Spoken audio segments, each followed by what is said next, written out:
NASM is giving you free courses. That's right, free courses each month just for being part of the NASM family. Learn about everything ranging from nutrition to strength, weight loss to stress relief, and everything in between. Click the link in the bio for information and to claim your free course before they're gone. You are listening to the NASM-CPT Podcast with Rick Richey, the official podcast of the National Academy of Sports Medicine.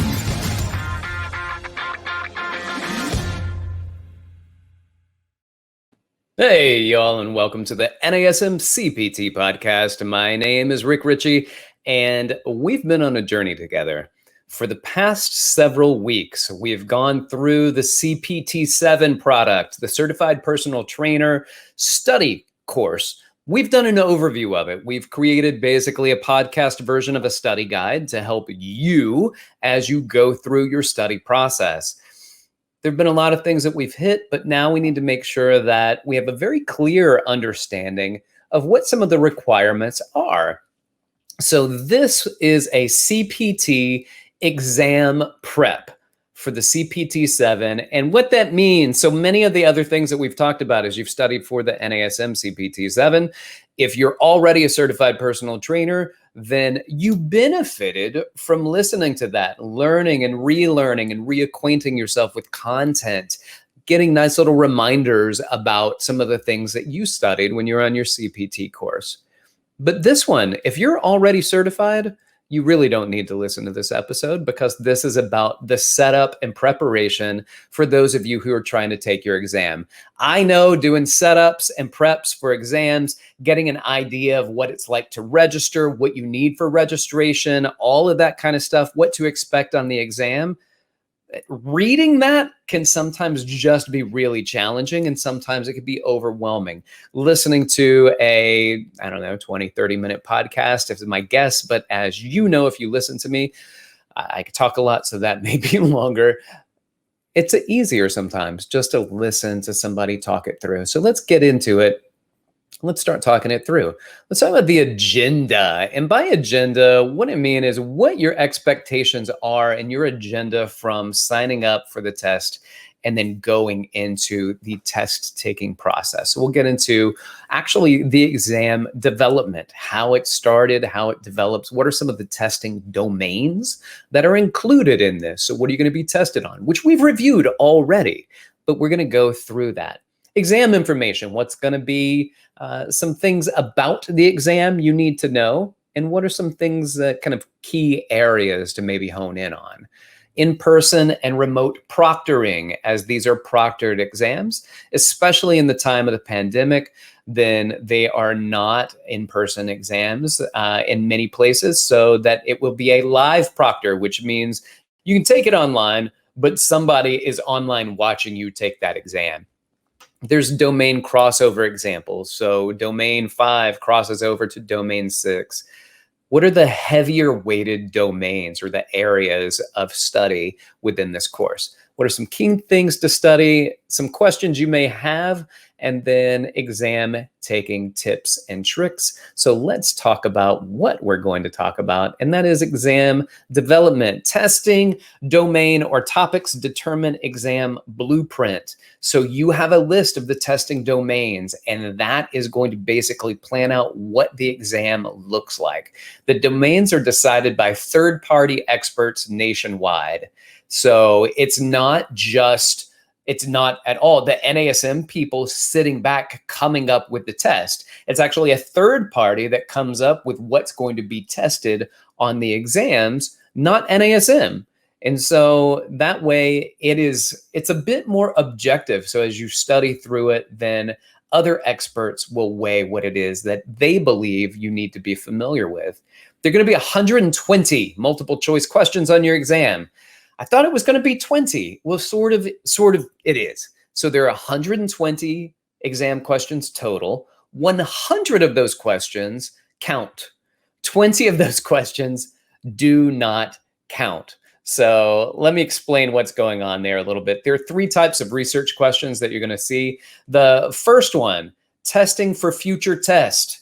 So what it looks like for you and for other people taking the test. From the book, you're not going to know the difference, by the way. You're not going to know if this is a test or this is a research question. But it's testing to make sure that it is a good test question. So there's even research on the test questions they go through. There are going to be critical thinking questions on there. And the answers are not going to be found directly in the textbook, but they're going to be based on the information that you learned, and you should feel a bit more comfortable with as you've been developing this process of studying. And then finally, there's going to be outside industry knowledge, not information from NASM. It's going to be information found out in the industry. And what that does is it allows us to track for the industry some of the information that new trainers know about the industry that doesn't really have anything to do with the NASM content.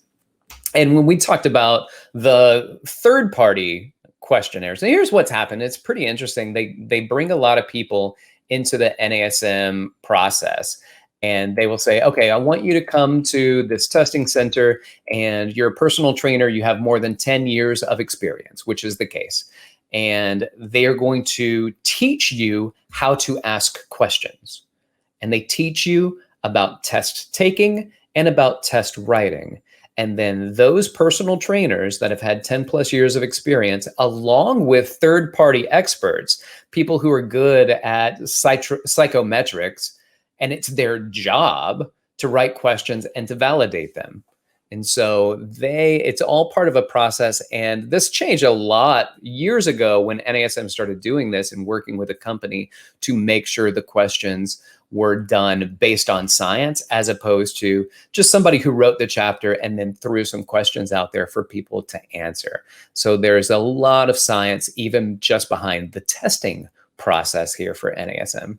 Let's do a brief review on the domains. Domain 1, basic and applied sciences and nutritional concepts, to be 15% of your total examination, chapters 5, 6, 7, 8, 9, and 10. So 15% of the exam will be on those chapters or in domain 1. Domain 2, client relations and behavioral coaching, another 15% taken from chapters 3 and 4. That's domain 2. Domain 3, assessment, chapters 11 and 12. 16% of your exam will be weighted on the assessments. Then there's domain 4, program design, 20% of the weight of your exam on program design, chapters 21, 22, and 23. Domain 5, exercise technique and training instruction. 24% of the weight of the exam will be on domain 5, chapters 13 through 20. And then finally, domain 6, professional development and responsibility. 10% of the weight of the exam, chapters 1 and 2. And we have already done a high-level overview of all of those domains. We've reviewed them on the NASM-CPT podcast, and now let's get into talking about some more information about the exam. For those of you who have not taken it, you're like, yeah, get to the exam stuff. So here you go. Exam information. To earn your certified personal trainer certification, the only requirement is passing the NASM examination. The exam expires 180 days from the date of your purchase to the purchase of the program to when you take that exam. So you have 180 days from the date that you purchased it, not the day that the book shows up. So be aware of that. Be prepared to provide proof of a valid CPR AED certification at the time of your test. This is important. You will need to have that and a photo ID. If you do not have it, you will be turned away. You need to be CPR AED certified. And the name on the card, the CPR card, should match what you registered with NASM, or you cannot take the test. So if your name is John on your NASM account, but your ID says Jonathan, you may run into some issues on your exam. Now, I would like to think that the proctor could be like, I could see how that's related. I could see how that would happen, right? But there are some names out there that aren't as easily equatable. And so what they do sometimes is just say, if it doesn't say this, it doesn't say it, you may need to address that. Because PSI, which is the testing company, has their own set of rules. They have their own set of guidelines. And to make sure that you review those guidelines before your exam date. For example, PSI locations do not allow baggy clothing or water bottles in the testing center. So you come up in with baggy clothes, then they may ask you to change clothes, or they may not allow you in for that exam. So just be aware of it. Review the rules before going in. So make sure you complete your CPR AED well ahead of time so that you get your card and you're there, and then review any of those rules from PSI at the testing center prior to the date of your exam. Here's some more exam information. Depending on which option you selected at the time of purchase, your NASM examination will either be live remote or live remote proctoring or in-person proctoring. But either way, it's going to be proctored. Somebody will be there watching you take the exam. Final exam information. Final exam information. Here we go. Passing score. You need to have a 70 or better. You need to have a 70 or better. That's a scaled score, 70 or better. The format, it's computer-based. You're going to be taking it on a computer. There are 120 multiple choice questions. As we talked about, 20 of those are industry review questions, and the other 100 questions are the actual countable questions that go in your exam. You have 2 hours. You have a 2-hour time limit to complete it, 180 days from the date of purchase, and you have to earn your CPR AED certification. It is required, and it has to be in your hand when you show up to take the NASM CPT 7 exam.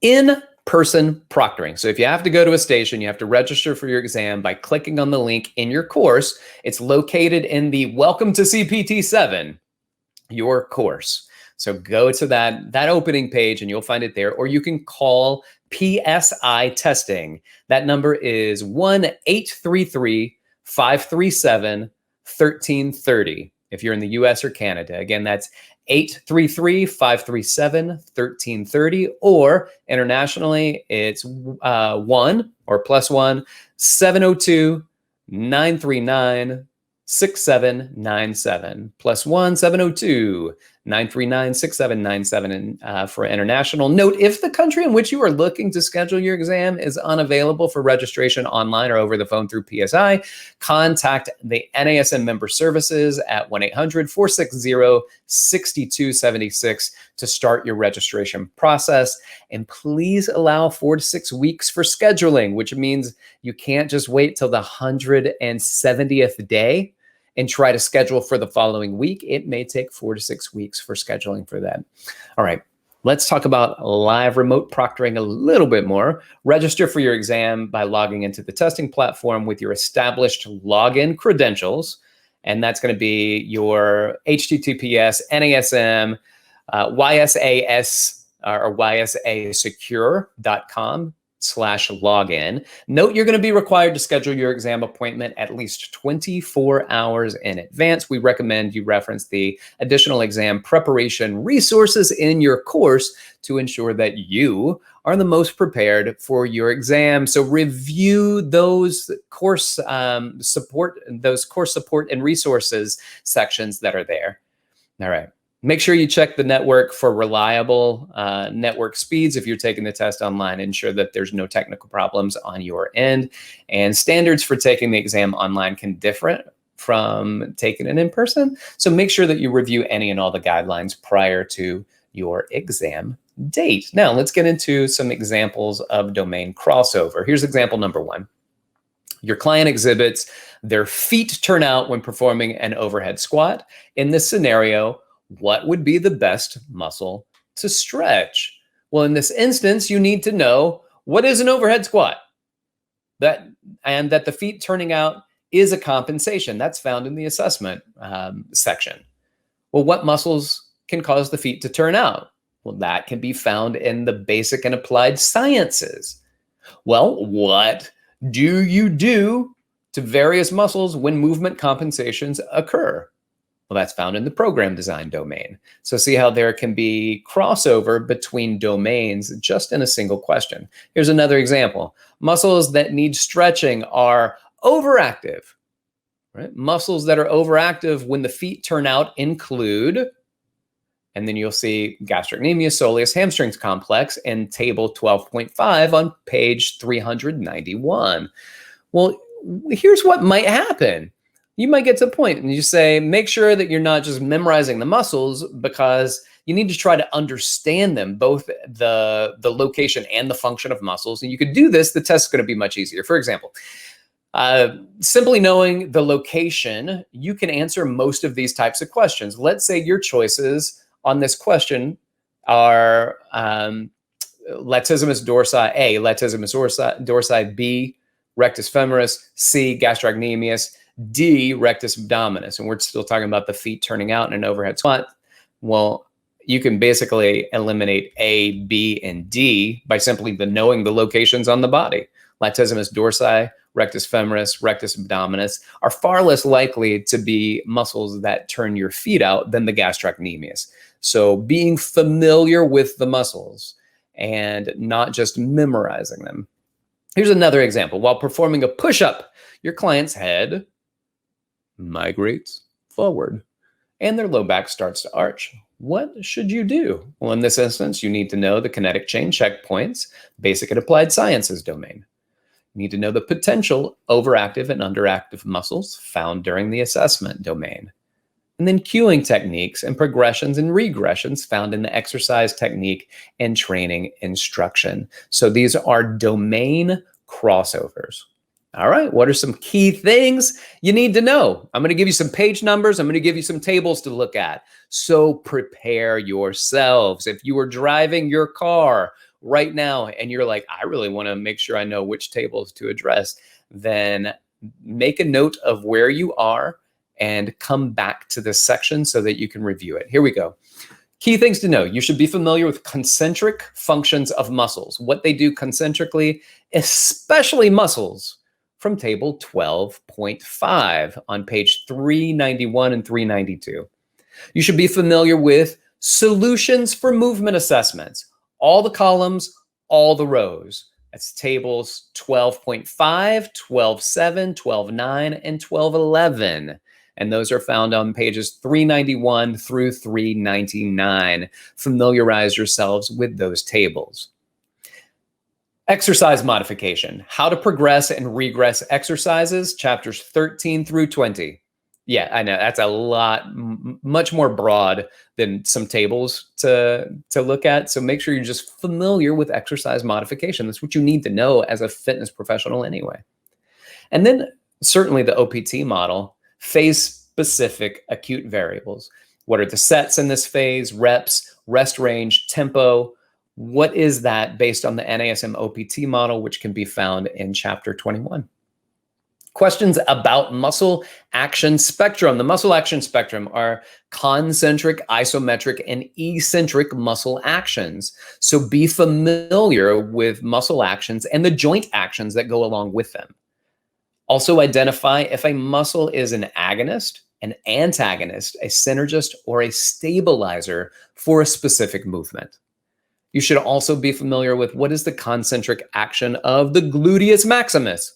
I love that that's the muscle that they were like, let's pick a muscle that you should really know, the gluteus maximus. So that particular muscle, what exercises would use this muscle as a primary mover or an agonist? So what muscles would be used, what movements would this muscle be utilized in?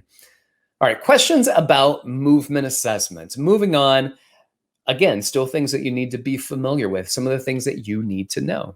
How to set up and perform an assessment.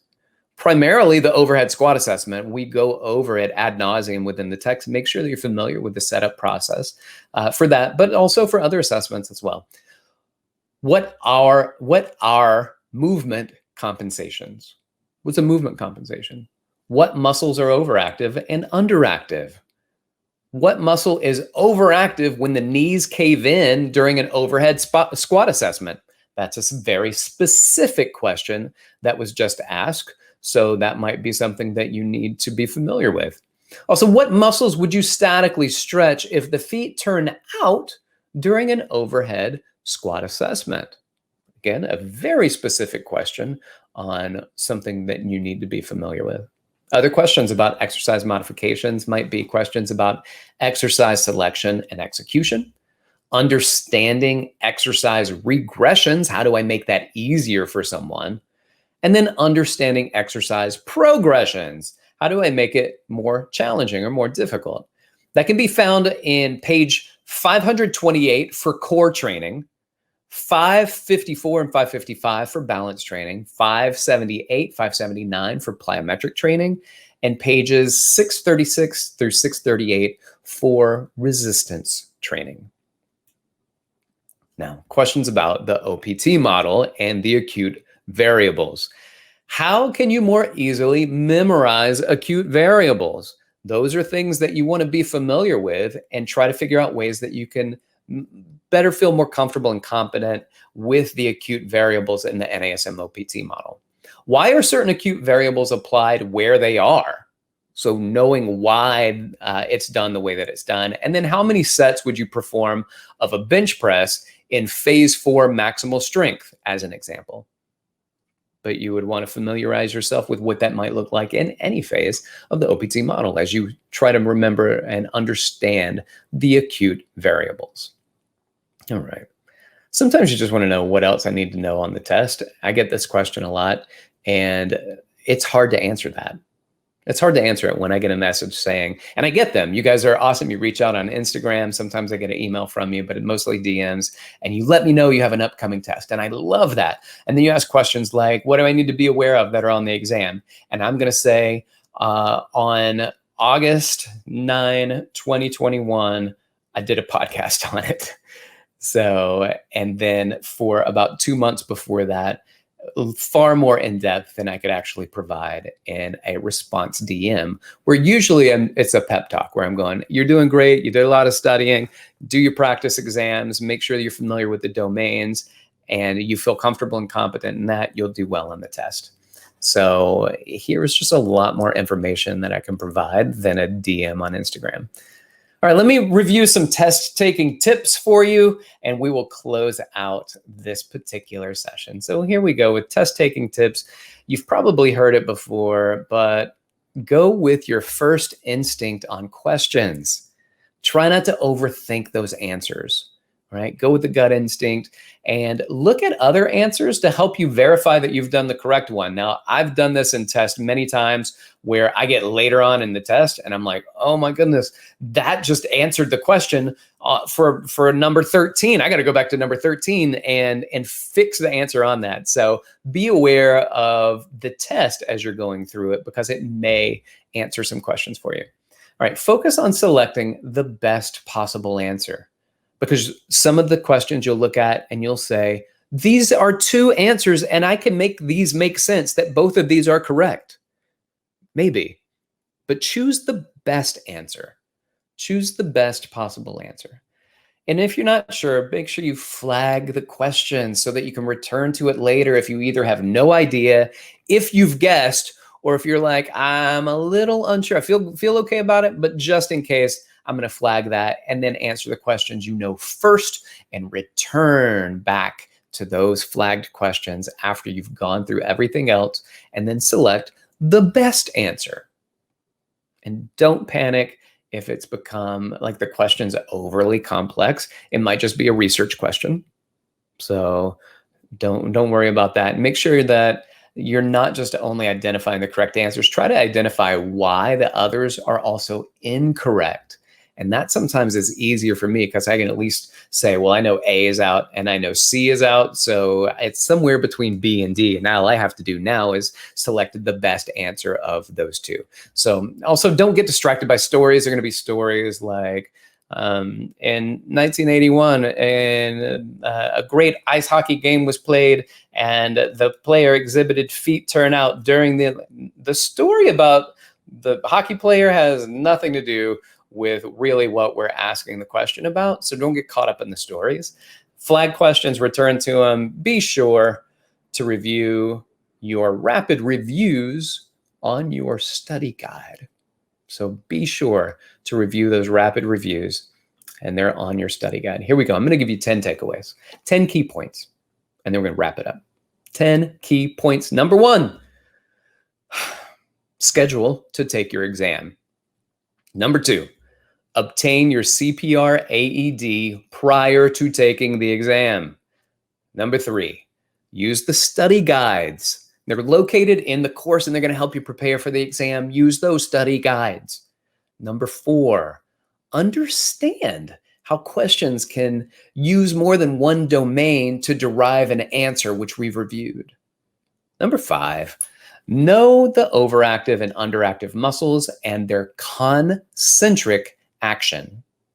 Number 6, understand how to progress and regress exercises. Number 7, understand how to categorize and cue exercises. Number 8, know the acute variables for each phase in the NASM-OPT model. Number 9, trust your instincts on the exam and don't overthink the questions. And number 10, answer all the questions you know first and use the remaining time to review any of the questions that you flagged. All right. With that being said, I wish you the best of luck, not just on your exam, but in your study process. And don't be upset if you end up not passing the exam. It's okay. It's not a character flaw. It is something that you've made a task, you've made a run at. And again, when we talk about learning from failures, then you've taken the test. You feel more comfortable. You know what the test is. You know the questions that it asks. It won't be the same test when you go back into it, but at least you're familiar with the process and how it works, and maybe some of the domains that you need to brush up on. So don't worry about failing, but be very focused on learning, not just passing the test. With that said, I wish you the best of luck in your studies, and I hope that this helps to develop you further, and if not further, then start the process of developing you as a lifelong learner and realizing that learning is a joy, especially if you have a purpose behind it. And I love that you chose fitness as your purpose. Thank you so much. I appreciate y'all being here. If you have questions for me, feel free to reach out on Instagram at dr.rickrichey on IG. And then you can hit me up on Instagram, rick.richey@nasm.org. This has been the NASM-CPT Podcast.